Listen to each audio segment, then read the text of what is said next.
રાજકોટમાં ગઈકાલે બાર એસોસિએશનની ચૂંટણી માટેનું મતદાન યોજાયું હતું, જેમાં 3699 મતદારોમાંથી 2122 વકીલોએ મતદાન કર્યું હતું. સમરસ પેનલ, કાર્યદક્ષ પેનલ અને એક્ટિવ પેનલ વચ્ચે જંગ જામ્યો હતો, જેમાં સમરસ પેનલમાંથી પ્રમુખ અને ઉપપ્રમુખ ચૂંટાયા છે. પરેશ મારો પ્રમુખ તરીકે ચૂંટાયા છે, જ્યારે કે ઉપપ્રમુખ તરીકે સુમિત વોરા ચૂંટાયા છે. પરેશ મારો આજે સમરસ પેનલમાં પ્રમુખ પદ તરીકેની જે મારી ઉમેદવારી નોંધાવી હતી એમાં અમારી સમગ્ર સમરસ પેનલ વિજેતા થયેલ છે.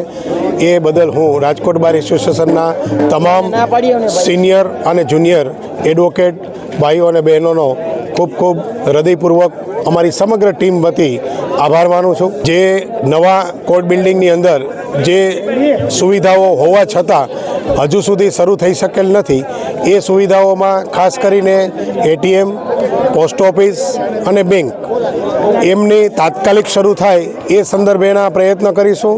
સાથે સાથે સ્ટેમ્પ વેન્ડરથી માંડી ટાઈપરાઇટરથી માંડી એ લોકોને કોર્ટ પ્રિમાઇસીસની અંદર અલાયદી સુવિધા મળે એ માટેના પણ અમે પ્રયાસ કરીશું.